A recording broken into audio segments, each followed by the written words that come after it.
Rekor baru tercipta di pasar modal Indonesia. IHSG berhasil melesat ke titik tertinggi sepanjang sejarah. Namun di sisi lain, rupiah justru tertekan dolar Amerika Serikat. Hal ini terjadi karena investor asing masih keluar dari pasar modal Indonesia dan juga masih adanya kabut ketidakpastian global. Nah, kita sebagai investor harus waspada atau justru ikut euforia nih? Lalu, strategi apa yang baiknya kita ambil sebagai investor di saat pasar sedang manis tapi beresiko ini?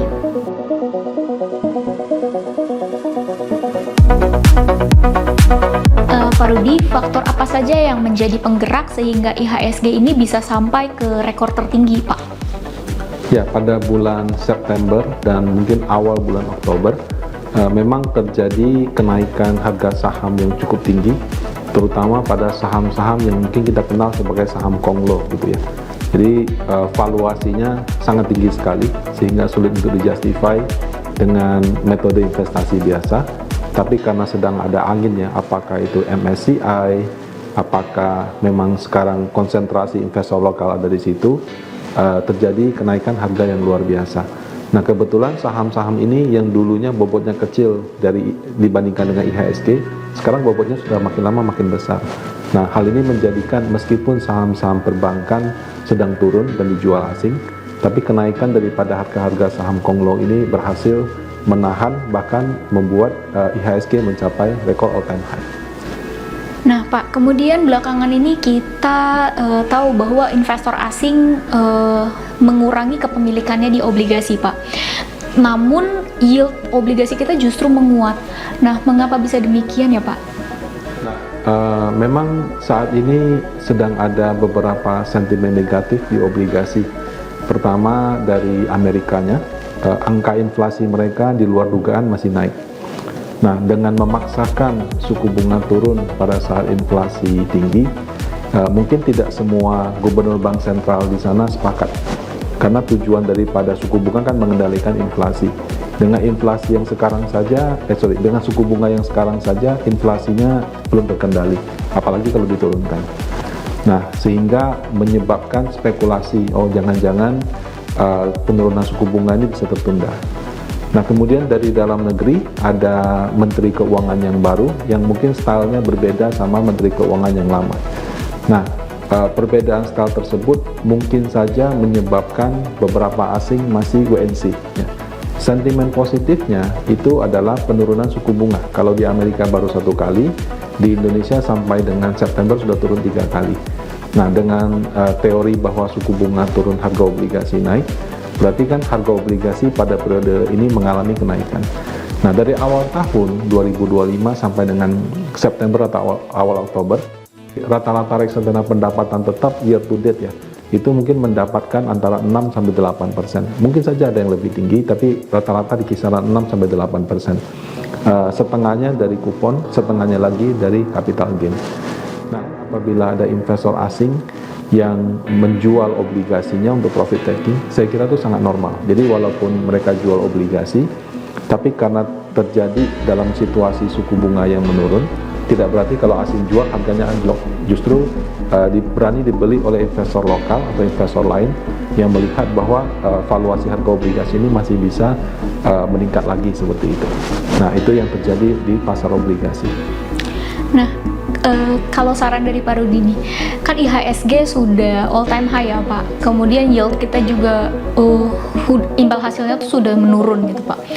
Nah, bagaimana cara kita sebagai investor bisa ikut euforia pasar namun tetap menyeimbangkan risikonya Pak?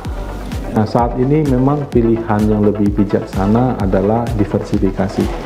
Jadi meskipun saya agresif, tapi karena tren penurunan suku bunga, ada baiknya saya punya reksadana yang invest di obligasi, yaitu pendapatan tetap.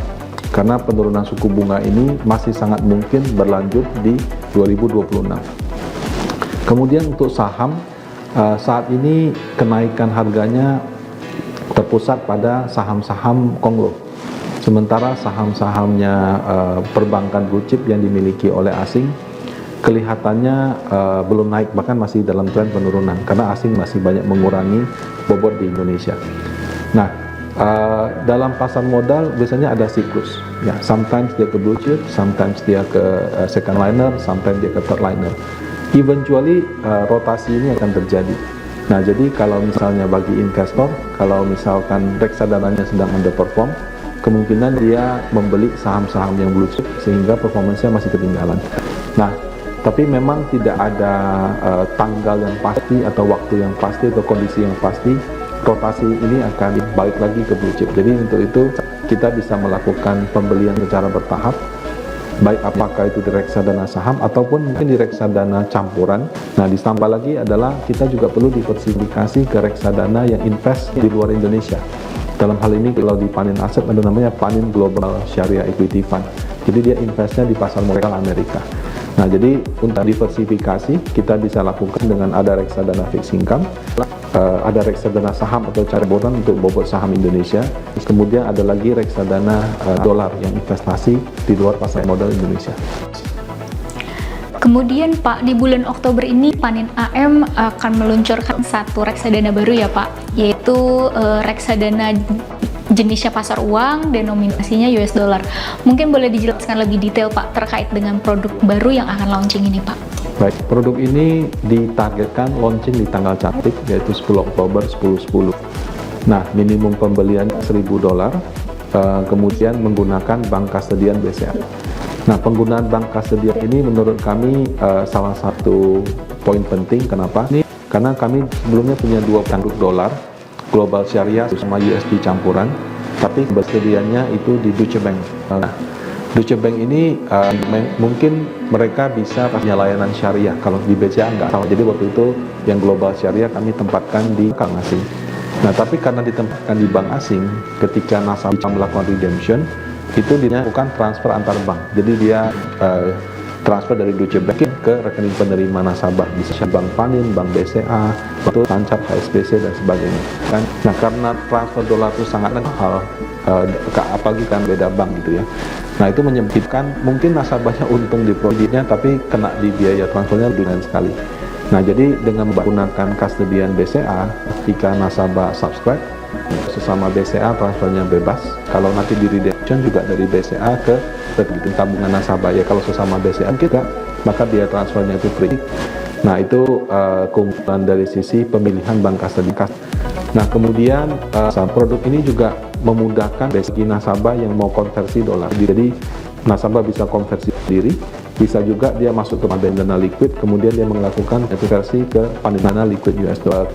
Nah, jadi dengan cara demikian nasabah dalam peroleh dolar atau ingin dolarnya dijual dalam rupiah, fasilitasnya lebih gampang. Nah, kami mempermudah di situ. Kemudian reksadana ini juga bisa dipakai untuk teman-teman atau bapak ibu yang mau timing ke pasar Amerika. Karena selama dolar ini juga kami terima keluhan, oke dia saham US dia sudah untung, mau profit taking. Kalau di transfer ke rekening tabungannya, reksadanya mahal di biaya transfernya.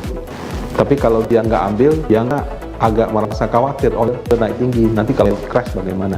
Nah, jadi kami adanya Panin Liquid US dollar ini, US bisa menjadi tempat penampungan bagi nasabah yang sudah melakukan profit atau dia sedang standby untuk tunggu koreksi di pasar US, tapi dia masuk ke Panin Global. Nah, kurang lebih seperti itu poin-poinnya. Untuk lebih lengkapnya, nah jadi membaca informasi ini di website Panin Asset ini.